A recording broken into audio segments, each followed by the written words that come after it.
किसी भी चीज को अगर पाने के लिए अगर आप लगन से, दिल से और कड़ी मेहनत करते हैं तो ऐसा हो ही नहीं सकता कि वो चीज आपको ना मिले।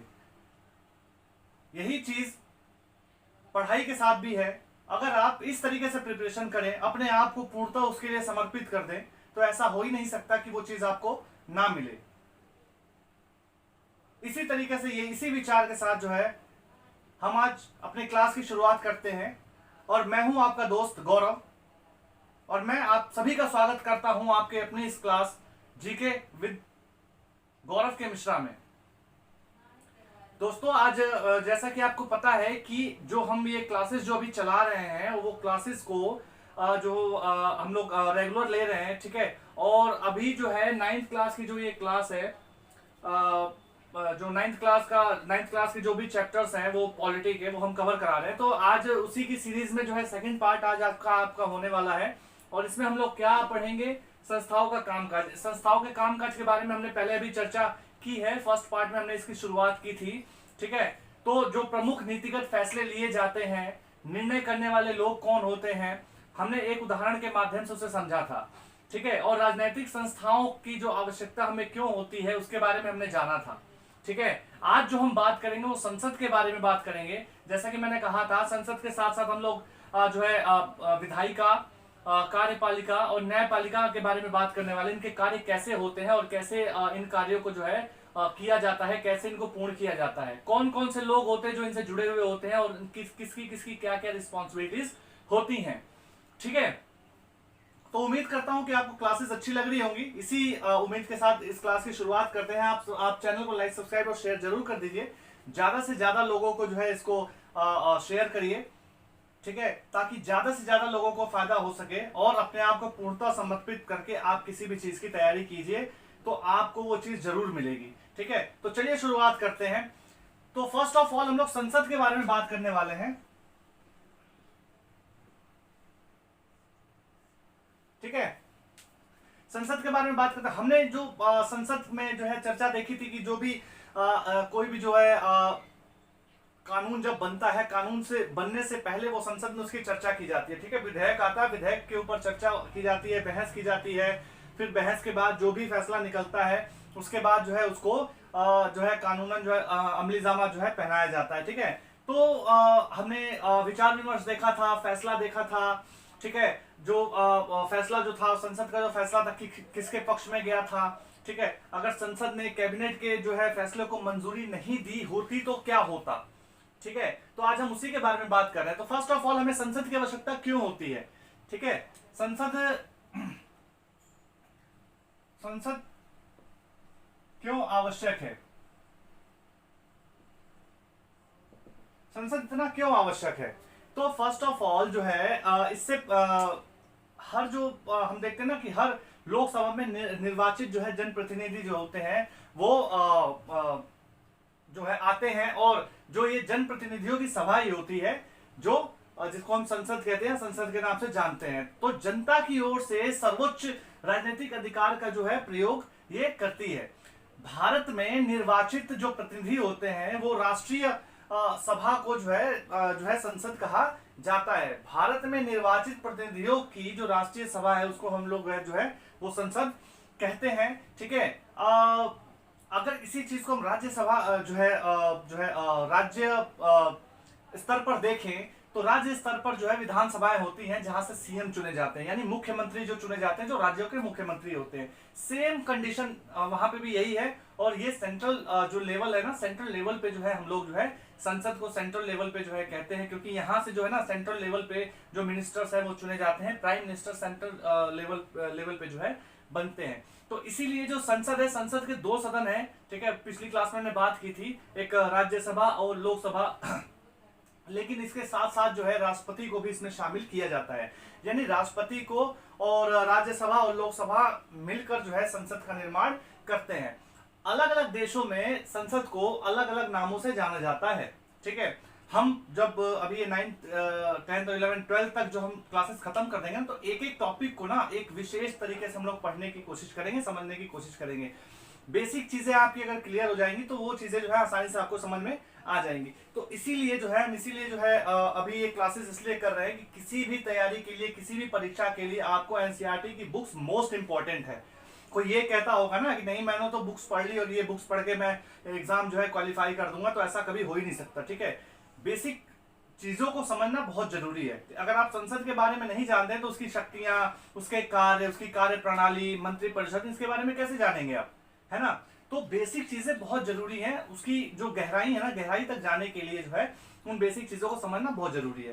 तो इसके साथ साथ हम क्या देखते हैं कि हर लोकतंत्र में निर्वाचित प्रतिनिधियों की जो सभा होती है ना, जो है वो संसद है, जैसे कि बताया है।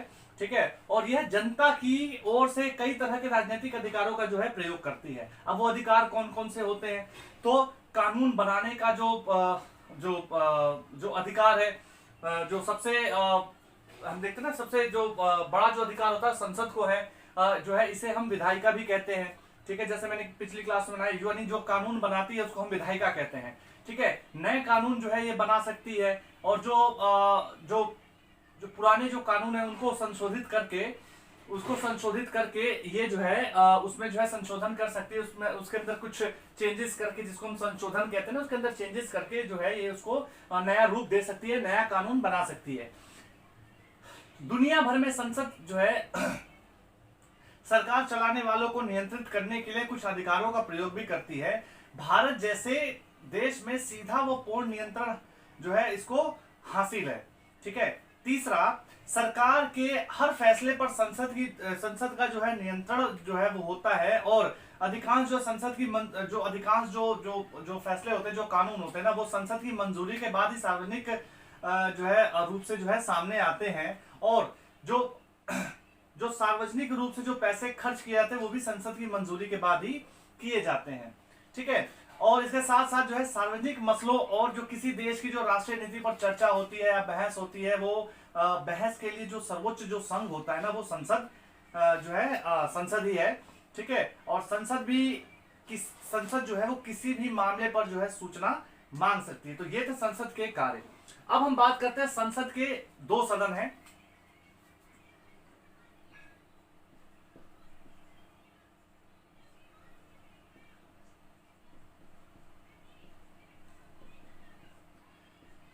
संसद के 2 सदन हैं, जैसे मैंने आपको बताया कि राज्यसभा और लोकसभा। तो आधुनिक लोकतंत्रों में संसद की जो है महत्वपूर्ण भूमिका है। हमने देखा कि जो लोकतंत्र में किस तरीके से महत्वपूर्ण भूमिका जो है संसद निभाती है, और इसको 2 हिस्से में जो है बांटा गया है, जिसे हम कह सकते हैं चैम्बर कह सकते हैं या सदन कह सकते हैं। पहले सदन के जो सदस्य हैं वो आमतौर पर सीधे जनता द्वारा चुने जाते हैं, और दूसरे सदन के जो सदस्य हैं वो परोक्ष रूप से जो है वो चुने जाते हैं और कुछ विशेष जो है काम करते हैं। तो इस दूसरे सदन का जो सामान्य काम है, विभिन्न राज्य क्षेत्र, जिसको हम जो राज्यसभा, जो दूसरा सदन है ना, वो राज्यसभा के रूप में बात कर रहे हैं, राज्यसभा की बात कर रहे हैं। ठीक है, अगर आप कंफ्यूज मत होइएगा। ठीक है, ये चीजें जो है ना पॉलिटिकल चीजें हैं, तो इसको समझना बहुत जरूरी है। तो जो दूसरा सदन है, दूसरा सदन का जो सामान्य जो काम है, विभिन्न राज्य क्षेत्र और संघीय इकाइयों के हितों की निगरानी जो है इसका करना होता है, यानी राज्यसभा का जो काम है। और अगर हम भारत की बात करें तो भारत में हम देखते हैं ना कि भारत में 2 सदन है, एक राज्यसभा जिसको काउंसिल ऑफ स्टेट्स कहा जाता है, और जो दूसरा सदन है वो लोकसभा, यानी जो हाउस ऑफ पीपल कहा जाता है। ठीक है, और इसके साथ साथ जो है भारत का राष्ट्रपति संसद का हिस्सा होता है, जैसे मैंने आपको बताया। ठीक है, राष्ट्रपति, लोकसभा और राज्यसभा, ये तीनों मिलके जो है संसद बनाते हैं। ठीक है, अगर आप नहीं समझ में आए मैं लिख भी दूंगा। ठीक है, संसद जो है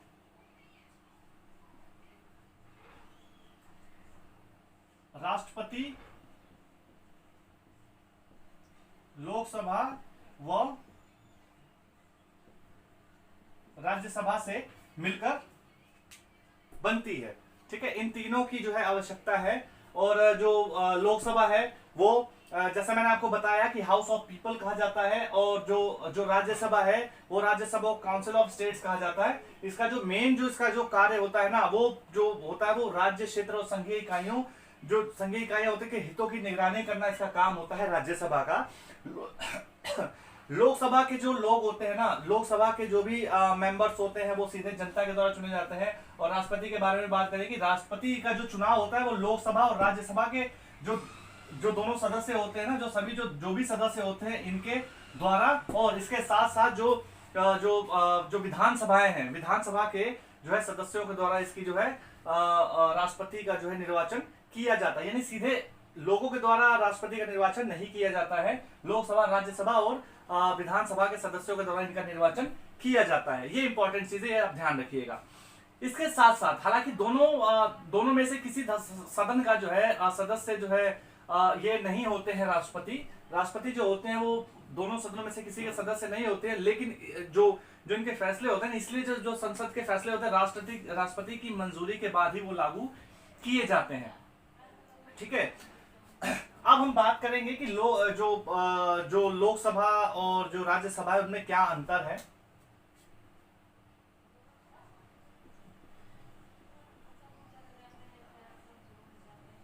लोकसभा वो राज्यसभा, अंतर देखेंगे दोनों में क्या अंतर है। तो जैसे मैंने आपको बताया कि जो राज्यसभा है, राज्यसभा को हम जो है ना अपर हाउस बोला जाता है इसको। ठीक है, तो अपर हाउस का मतलब ये नहीं कि ये बहुत ज्यादा अपर है, ये आम बोलचाल की भाषा में बोला जाता है। और लोकसभा को जो है लोअर हाउस बोला जाता है, ऐसे कहा जाता है। ठीक है, ऐसे बोलचाल की भाषा में इसका मतलब जो ये नहीं है ना कि राज्यसभा लोकसभा से ज्यादा प्रभावशाली है, ऐसा नहीं है। ठीक है, ये आम बोलचाल की भाषा है। ठीक है, अगर हम बात करें तो इसके साथ साथ जो हम देखते हैं ना कि जो ये वर्ड मैंने बोले ना अभी, ये इसका जो है संसद में जो है ना संविधान में इस भाषा का जो है कोई प्रमाण नहीं है, ये आम बोलचाल की भाषा में कहा जाता है। हमारे संविधान में राज्यों के संबंध में जो राज्यसभा को कुछ विशेष अधिकार दिए गए हैं, लेकिन अधिकतर मसलों पर जो है सर्वोच्च अधिकार लोकसभा के ही पास होता है। ठीक है, देखते हैं वो कैसे होता है। तो एग्जांपल इसका ले लेते हैं, जैसे कुछ पॉइंट्स देखते हैं हम जिससे आपको समझ में आ जाएंगी चीजें। तो सामान्य कानून पारित करने के लिए दोनों सदनों की जो है जरूरत होती है। ठीक है, कोई भी सामान्य कानून अगर पारित करना है, अगर कोई भी सामान्य विधेयक आता है, उस पर चर्चा होती है, तो उसको पारित करने के लिए जो है दोनों सदनों की आवश्यकता होती है। दोनों सदनों में इसका बहस होता है।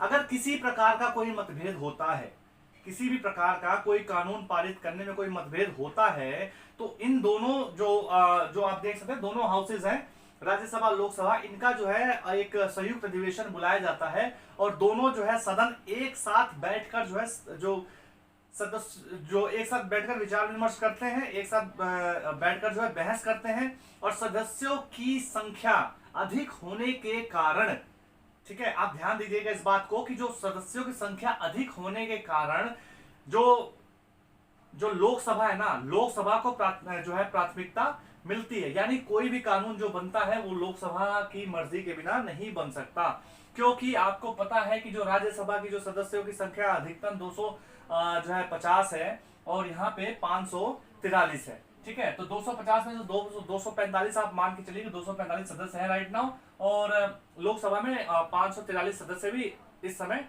मौजूद हैं। तो आप देख सकते हैं कि इसका जो है अधिकता होने के कारण जो इसको प्राथमिकता लोकसभा को मिलती है।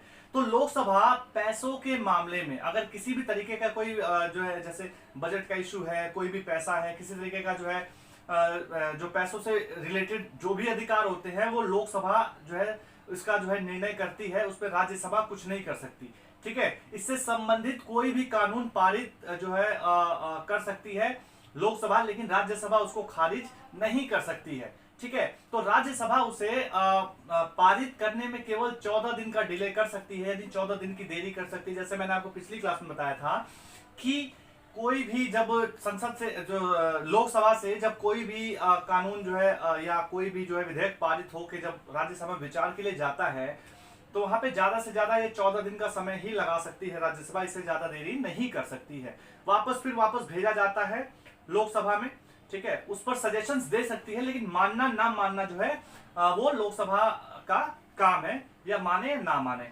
ठीक है, तो जो ये हो गया दूसरा पॉइंट आपका। तीसरा है कि सबसे बड़ी बात यह है कि जो लोकसभा जो है मंत्रिपरिषद को जो है नियंत्रित करती है, सिर्फ वही जो है व्यक्ति पीएम यानी प्रधानमंत्री बन सकता है जिसे लोकसभा में बहुमत हासिल होगा। अगर आधे से अधिक लोकसभा सदस्य यह कह दें कि उसे मंत्रिपरिषद पर विश्वास नहीं है तो हम क्या देखते हैं, तो इसके साथ जो है अविश्वास प्रस्ताव पारित होता है और पीएम समेत मंत्रियों को पद जो है छोड़ना पड़ता है। ठीक है, लेकिन हम देखते हैं कि राज्यसभा को यह अधिकार हासिल नहीं है। तो ये हो गया दोनों में बेसिक जो अंतर है। आने वाली जो क्लासेस होंगी, 12th क्लास जो खत्म होंगी या एनसीईआरटी की बुक्स में जो भी इंपॉर्टेंट बातें होंगी इससे रिलेटेड, वो भी हम चर्चा करेंगे। ठीक है, अब हम देखते हैं कि राजनीतिक कार्यपालिका क्या होती है। तो राजनीतिक कार्यपालिका के बारे में हम लोग समझते हैं, ये जो है आपका विधायिका के रूप में कार्य करते हैं। ठीक है, अब हम बात करेंगे कार्यपालिका के रूप में। ठीक है, विधायिका हो गई यानी जो कानून बनाते हैं। ठीक है, अब जो है राजनीतिक कार्यपालिका के रूप में के बारे में बात करेंगे कि सरकार, मैं लिख देता हूं,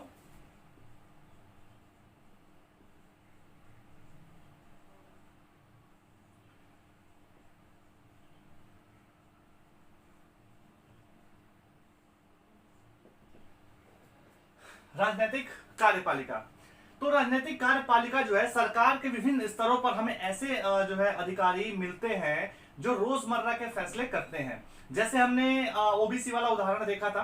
ठीक है, उसके बारे में हमने बात की थी कि किस तरीके से एक अधिकारी का हस्ताक्षर हुआ और हस्ताक्षर के बाद वो कानून पारित हो गया। लेकिन यह नहीं कहा जा सकता कि वे जनता द्वारा दिए गए सबसे बड़े जो है अधिकारी को इस रूप में जो है अधिकारों को इस रूप में जो है इस्तेमाल कर सकते हैं। इन सभी अधिकारियों को सामूहिक रूप से जो है कार्यपालिका कहा जाता है। यानी जो भी विधेयक बनते हैं, जो कानून बनते हैं, उनको लागू करने का काम ये करते हैं। सरकार की नीतियों को यानी जो है सरकार की नीति जो होती है ना, उसके कार्य रूप जो है, उसके जो कार्य रूप होते हैं, कार्य रूप देने के कारण ही जो है उन्हें कार्यपालिका जो है उनको कहा जाता है। यानी सरकार के द्वारा जो भी नीतियां बनाई जाती है उनको कार्य रूप देने के लिए, यानी उनको कार्य रूप में जो है उनको लागू करने के लिए ही इनको कार्यपालिका कहा जाता है। इस तरह जब हम सरकार के बारे में बात करते हैं तो हमारा जो तात्पर्य होता है, अगर कोई आपसे पूछे कि सरकार क्या है, तो अगर हम सरकार के बारे में जब हम बात करते हैं तो सरकार के बारे में बात करते हुए हमारा जो तात्पर्य होता है वो आमतौर पर कार्यपालिका से ही होता है। ठीक है, जो सरकार होती है ना वो कार्यपालिका ही होती है जो कानूनों को लागू करती है।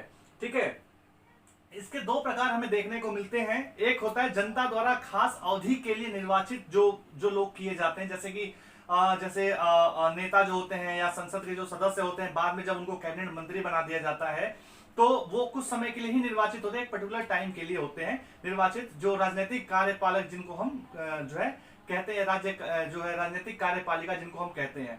दूसरी ओर जो है लंबे समय के लिए जो है जिनको जो है नियुक्त किया जाता है, और ये आमतौर पर जो है स्थायी जो है कार्यपालिका या प्रशासनिक सेवक जिनको हम कहते हैं, जो प्रशासनिक सेवक होते हैं। और लोक सेवकों में जो है काम करने वाले लोगों की जो है जो लोक सेवक होते हैं, लोक सेवकों जो है लोक सेवकों में जो काम करने वाले जो लोग होते हैं ना, वो सिविल सर्वेंट या नौकरशाह कहे जाते हैं। जैसे आईएएस वगैरह होते हैं ना, तो आईएएस अधिकारी जो होते हैं वो कह सकते हो आपकी जो है ये जो है स्थायी और जो है जो प्रशासनिक जो होते हैं, प्रशासनिक कार्यपालिका इनको हम कहते हैं। तो जो लोक सेवकों में जो वरिष्ठ जो अधिकारी होते हैं वो जो है इनको ये जो है इनके साथ जो है नेताओं के साथ साथ ये लोग काम करते हैं। जो राजनीतिक कार्यपालक होते हैं उनके साथ ये लोग जो है वरिष्ठ जो नौकरशाह होते हैं वो ज्यादातर वही काम करते हैं। वे सत्ताधारी पार्टी के बदलने के बावजूद, अगर सत्ताधारी पार्टी अगर किसी की सरकार है तो उसकी सरकार बदलने के बावजूद भी जो है ये अपने जो है पदों पर जो है बने रहते हैं, क्योंकि जो इनका पद होता है ना वो जो होता है वो स्थायी पद होता है। ठीक है, और ये अधिकारी जो राजनीतिक कार्यपालिका के तहत काम करते हैं और रोजमर्रा के जो प्रशासन में उनकी सहायता करते हैं। ज्यादातर वरिष्ठ अधिकारी ही होते हैं, ठीक है, जिनको काफी अनुभव होता है कार्य का, जो अलग अलग राज्यों में अलग अलग स्थानों पर अलग अलग क्षेत्रों में वो काम करके आ चुके होते हैं। और यहाँ पर जो है वो लोग जो मंत्री होते हैं, जो मिनिस्टर्स होते हैं ना, मिनिस्टर्स का जो है सहयोग करते हैं, जो राजनीतिक जो है कार्यपालिका जिनको हम कहते हैं। ठीक है, अब उसके बाद हम बात करते हैं प्रधानमंत्री और मंत्रिपरिषद के बारे में।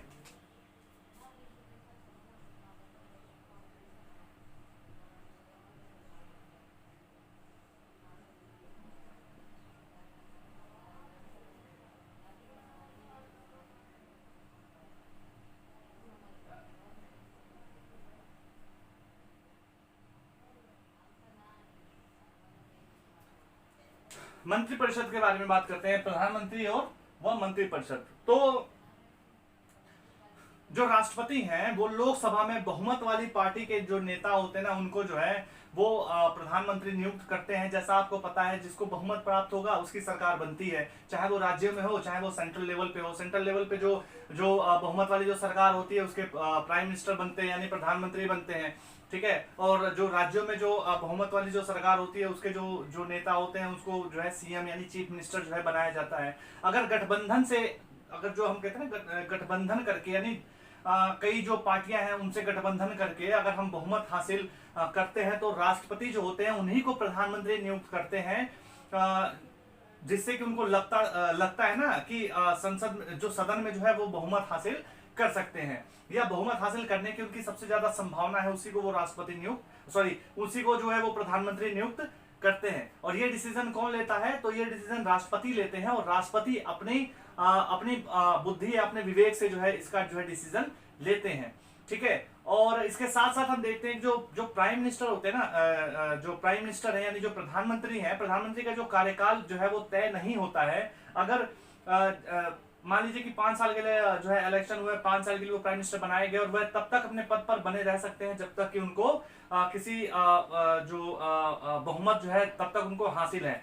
और वो जब तक वो पार्टी का गठबंधन होता है तब तक जो है वो अपने स्थान पर बने रह सकते हैं, ठीक है। और प्रधानमंत्री की सलाह पर जो है दूसरे मंत्रियों की जो नियुक्ति जो है राष्ट्रपति द्वारा की जाती है, यानी प्रधानमंत्री बनने के बाद वो राष्ट्रपति को सलाह देते हैं कि किस किस जो है नेता को जो है, किस किस जो है एमपी को या मेंबर ऑफ पार्लियामेंट या किस किस सांसद को जो है मंत्री जो है बनाया जाए। अगर संसद सदस्य अगर कोई नहीं भी होता ना तो उसको भी मंत्री बना दिया जाता है, लेकिन शर्त यह है कि अगले 6 महीने में उनको जो है संसद के किसी भी सदन का जो है सदस्य होना अनिवार्य होता है, यानी सदस्यता उनको लेनी अनिवार्य होती है। तो ज्यादातर ऐसे मामलों में होता है कि ज्यादातर ऐसे मामलों में जो है राज्यसभा से ही उनको जो है 6 महीने के भीतर ना राज्यसभा से जो है उनको सदस्यता दिलवा दी जाती है, और वो नेता के रूप में अपना काम, यानी जो मंत्री है मंत्री के रूप में वो अपना काम करते रहते हैं। तो मंत्रिपरिषद जो है उस निकाय का नाम है जिसमें जो है सारे मंत्री होते हैं, और उसके इसे हम अमूमन जो है ना विभिन्न स्तरों अमूमन जो हम देखते हैं कि विभिन्न स्तरों पर जो है 60 से 80 मंत्री जो है इसमें शामिल होते हैं। अब वो मंत्रियों में कौन कौन से मंत्री होते हैं? तो फर्स्ट आते हैं कैबिनेट मंत्री, जो प्रमुख मंत्रालय जिनके पास होता है, ठीक है। उसके बाद आते हैं स्वतंत्र प्रभार वाले मंत्री, जो हम देखते हैं ना कि जो छोटे मंत्रालय जिनको दिए जाते हैं, ठीक है। और उसके बाद आते हैं राज्य मंत्री, और राज्य मंत्री वो होते हैं जो कैबिनेट जो मंत्री होते हैं कैबिनेट मंत्रियों के जो सहयोगी के रूप में ये लोग कार्य करते हैं, ठीक है। उसके बाद जो है हर मंत्रालय में जो है एक सचिव होते हैं, जैसे मैंने आपको बताया कि हर मंत्रालय में सचिव होते हैं, और जो नौकरशाह होते हैं, ठीक है, आईएएस रैंक के अधिकारी होते हैं, और मंत्री को जो है ये लोग जो जरूरी सूचना जो है ना ये प्रोवाइड कराते हैं, जो मंत्री होते हैं ना उस डिपार्टमेंट के, तो उसको जो है ये जरूरी सूचना जो है प्रोवाइड कराते हैं, और टीम के रूप में कैबिनेट की जो है मदद करते हैं। जैसे मैंने आपको बताया कि वरिष्ठ अधिकारी होते हैं, तो ये वरिष्ठ अधिकारी ही होते हैं, और सचिवालय जो है ना जो है सचिवालय जो है करता है इनको, जो हम कह सकते हैं कैबिनेट की जो मदद जो है ना वो सचिवालय करता है, ठीक है। उसके बाद जो है हम प्रधानमंत्री के अधिकार देखते हैं।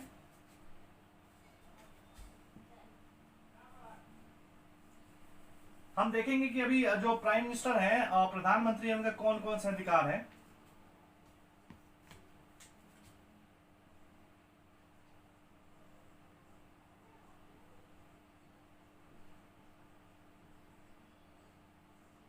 प्रधानमंत्री के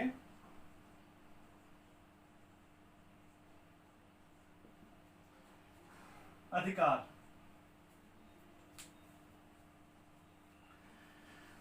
ठीक है। तो इसके विषय में संविधान में बहुत कुछ जो है नहीं कहा गया है, ठीक है। और इसके साथ साथ हम देखते हैं कि सरकार के जो प्रमुख होते हैं होने के नाते जो है जो प्राइम मिनिस्टर है, प्राइम मिनिस्टर के जो है व्यापक अधिकार जो होते हैं, इनको कुछ खास अधिकार या कह सकते हैं कि जो इनका अधिकार है ना वो काफी व्यापक है, ठीक है। जैसे कि कैबिनेट बैठकों की अध्यक्षता करना इनका काम है। जो कैबिनेट की जो भी नेता होते हैं उन मंत्रियों के साथ इनकी बैठकें होती हैं, जो होता है ना, वो मंत्रालयों के बीच में जो विवाद होंगे, उन विवादों का जो अंतिम निर्णय करने का जो अधिकार होता है वो इन्हीं का होता है, प्राइम मिनिस्टर का ही होता है।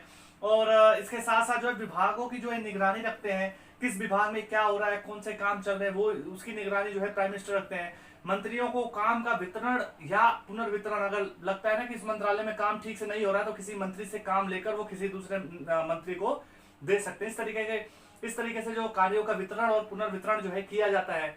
मंत्रियों को बर्खास्त करने की शक्ति इनके पास होती है, इन अधिकार इनके पास होता है, जो प्राइम मिनिस्टर होते हैं। उसके साथ साथ जो है जब प्राइम मिनिस्टर पद जो छोड़ता है ना, तो पूरा कैबिनेट, यानी जब वो अपने पद से इस्तीफा देते हैं तो पूरा जो मंत्रिमंडल है ना, वो क्या करता है, वो इस्तीफा दे देता है। जैसे मैंने आपको बताया कि इनका जो समय है वो निश्चित नहीं है, 5 साल के लिए भले कहा जाए, लेकिन अगर बीच में अगर गठबंधन की सरकार होती है, अगर सरकार इनकी गिर गई या किसी ने अपना सपोर्ट खींच लिया तो इनकी सरकार गिर सकती है, तब भी जो है खतरा है। उसके बाद अगर ये अपने पद से इस्तीफा दे दे तब भी खतरा है। ठीक है, तो इस तरीके से जो है चीजें जो है चलती हैं, लेकिन ज्यादातर मामलों में ऐसा होता नहीं है। अभी पिछले 2000 लगभग 2000 के आसपास वो चीजें हमें देखने को मिली थी, लेकिन अभी काफी समय से ऐसा नहीं हो रहा है, क्योंकि बहुमत की जो सरकार बन रही है, और बहुमत की सरकार बनने के कारण ऐसे चांसेस बहुत कम होते हैं। ठीक है, तो अगर गठबंधन की सरकार होती है, गठबंधन की सरकार में एक नुकसान ये है कि सरकारें, कोई भी सरकार होती है ना गठबंधन, चाहे हम राज्यों में देखें, चाहे सेंट्रल लेवल पे देखें, केंद्र रूप पे देखें, तो हम देखते हैं ना कि वहां जो गठबंधन की सरकार होती है वहां खुल के फैसले नहीं लिए जाते। अगर लगता है कि अगर अमूमन क्या होता है ना कि वहां पे जो सहमति है वो सहमति नहीं बन पाती, और सहमति के चक्कर में जो ये दिक्कतें देखने को मिलती है गठबंधन की सरकार में। ठीक है, कभी कोई हाथ खींचेगा, कभी कोई हाथ खींचेगा, कभी कहीं से पकड़ के खींचेगा, नहीं आपको ये नहीं करना, आपको ये नहीं करना, इस तरीके की चीजें होती है। ठीक है, तो इसीलिए गठबंधन की सरकार कोई बनाना चाहता नहीं है, बड़ी मजबूरी होती है कि जो है गठबंधन की सरकार जो है बनाई जाती है। तो उसके बारे में हम चर्चा बाद में करेंगे। ठीक है, अभी जो इसका जो टॉपिक है, टॉपिक को हम खत्म करते हैं। ठीक है, उसके बाद हम देखते हैं कि जो राष्ट्रपति की बात करते हैं अभी।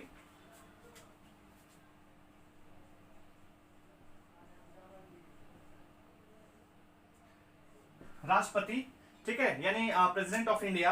ठीक है, इनके बारे में बात करते हैं। तो एक और जहां जो प्राइम मिनिस्टर होते हैं वो सरकार का जो प्रमुख है, वहीं जो राष्ट्रपति है वो राष्ट्राध्यक्ष होते हैं। ठीक है, राष्ट्रपति जो है राष्ट्राध्यक्ष जो है होते हैं, और राजनीतिक जो व्यवस्था है में राष्ट्राध्यक्ष केवल नाम के अधिकारी जो नाम के अधिकारों का ही ये प्रयोग करते हैं, क्योंकि सारा जो जो जो शक्तियां हैं वो प्रधानमंत्री के नाम से इस्तेमाल करते हैं। ठीक है, और भारत के जो राष्ट्रपति हैं, वो भारत के जो राष्ट्रपति वो ब्रिटेन की महारानी की तरह ही इनका जो पद है, और जिसका काम अलंकारित जो है वो होता है, यानी राजनीतिक संस्थाओं की निगरानी करना इनका काम है, ताकि जो है मिलजुल कर जो है सभी जो है कार्य करते रहें। राष्ट्रपति का चयन जनता द्वारा प्रत्यक्ष रूप से नहीं किया जाता, ये बात मैंने आपको पहले बताई है। और जो संसद जो सदस्य होते हैं, यानी लोकसभा, राज्यसभा और विधानसभाओं के जो सदस्य होते हैं, वो इनका जो है निर्वाचन करते हैं। ठीक है, बहुमत लेना इनको भी जरूरी है, जो भी ये सदस्य होंगे वो बहुमत से ही इनको जो है बहुमत से ही इनको जीत हासिल होगी। और जो सारे कानून और जो सरकार के जो फैसले होते हैं वो राष्ट्रपति के नाम पर ही होते हैं। ठीक है, और जितनी भी नियुक्तियां होती हैं, जो बड़े बड़े अधिकारियों की जो भी नियुक्तियां, जैसे सीजीआई हैं, जो सुप्रीम कोर्ट के जो मुख्य न्यायाधीश होते हैं, यानी CGI chief justice of India है, सुप्रीम कोर्ट, हाई कोर्ट के जो भी जो न्यायाधीश हैं उनकी, राज्यपाल हैं उनकी नियुक्ति, और उसके बाद जो है चुनाव आयुक्तों की नियुक्ति। इसके साथ साथ जो दूसरे देशों में जो राजदूत जो भेजे जाते हैं, उन राजदूतों की नियुक्ति, राज्यपालों की नियुक्ति, इस तरीके की जो नियुक्तियां होती है वो राष्ट्रपति के द्वारा ही की जाती हैं। ठीक है, राष्ट्रपति जो है वो भारत की जो रक्षा बल है, रक्षा बलों के जो सुप्रीम कमांडर है, वो सुप्रीम कमांडर जो है वो है, और जो इन अधिकारों का जो इस्तेमाल मंत्री परिषद की सलाह पर वो करते हैं। देखिए, इतने सारे अधिकार हैं, लेकिन उन अधिकारों की जो उसका उपयोग जो है वो मंत्री परिषद की सलाह पर ही राष्ट्रपति करते हैं। ठीक है, और अगर राष्ट्रपति चाहें तो एक बार राष्ट्रपति मंत्रिपरिषद की सलाह को जो है वापस जो है उनको पुनर्विचार के लिए भेज सकते हैं, लेकिन अगर वही सलाह दोबारा से उनको मिलती है तो वो उसको मानने के लिए बाध्य है, उसके बाद वो मना नहीं कर सकते। ठीक है, तो ये हुए राष्ट्रपति। अब हम बात करते हैं न्यायपालिका के बारे में।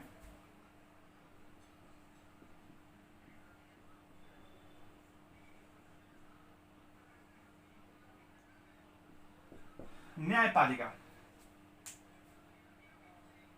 ठीक है।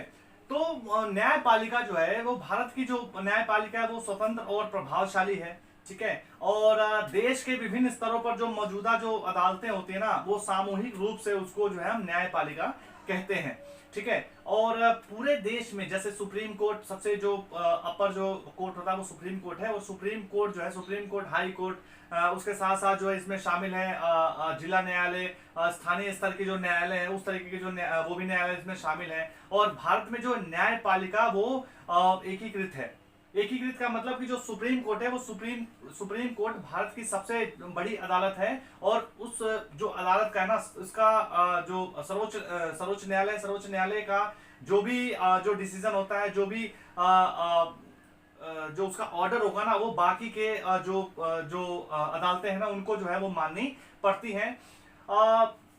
यानी कि देश की जो न्यायिक प्रशासन को नियंत्रित करने वाला जो है वो सुप्रीम कोर्ट है।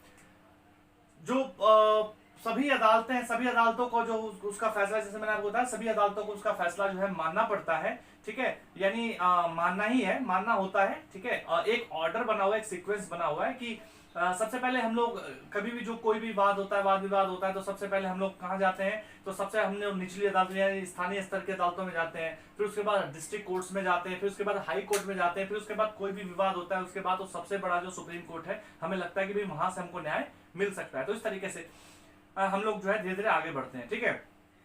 अच्छा, और किस किस तरीके की जो सुनवाई है जो कोर्ट्स होते हैं वो किस तरीके की सुनवाई जो है सुप्रीम कोर्ट की अगर बात करें तो सुप्रीम कोर्ट मुख्यतः किन किन विवादों की जो है सुनवाई जो है करता है। तो देश के नागरिकों के बीच जो विवाद होते हैं उनकी सुनवाई जो सुप्रीम कोर्ट का अधिकार है वो करना, ठीक है। उसके बाद जो है नागरिकों और सरकार के बीच जो विवाद होते हैं उनकी सुनवाई, दो या दो से जो अधिक राज्यों के बीच में जो विवाद होते हैं उनकी सुनवाई, ठीक है। अभी जो है कर्नाटक और जो महाराष्ट्र कर्नाटक उससे जो जुड़े जो भी तमिलनाडु वगैरह जो राज्य हैं उनसे जुड़े जो भी विवाद होते थे, जैसे पानी वगैरह को लेके जो विवाद थे, ठीक है। इस तरीके के ये एग्जाम्पल है। तो उस तरीके के विवाद केंद्र और राज्य सरकारों के बीच में जो विवाद होते हैं उनका, ठीक है। तो इस तरीके की सुनवाई सुप्रीम कोर्ट करती है, ठीक है। तो हम देखते हैं कि जो न्यायपालिका है ना, न्यायपालिका जो है स्वतंत्र रूप से कार्य करती है। न्यायपालिका किसी के अंडर में नहीं है या किसी भी तरीके का डिसीजन जो है ना वो खुल के लेती है और स्वतंत्र रूप से अपना कार्य करती है।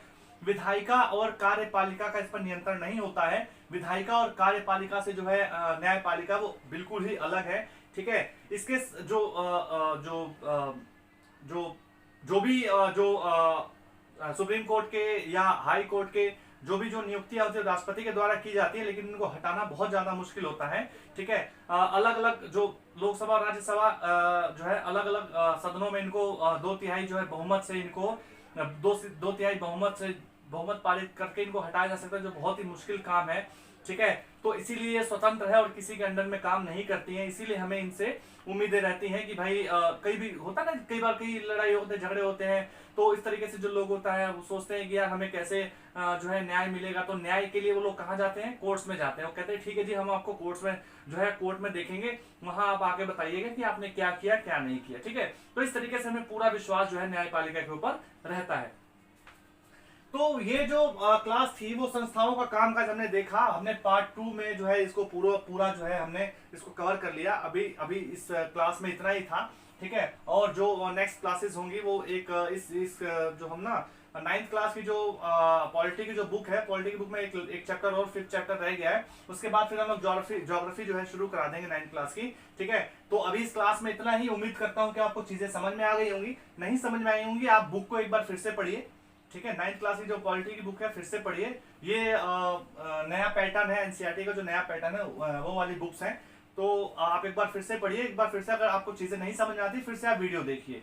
अगर फिर भी ना समझ में आए तो आप जो है कोई भी जो है किसी भी तरीके की इंक्वायरी या कोई भी क्वेश्चन पूछ सकते हैं, ठीक है। तो अभी इस क्लास में इतना ही। उम्मीद करता हूं कि जो स्टार्टिंग में जो बात मैंने आपको बताई होगी आप उस पर अमल करेंगे।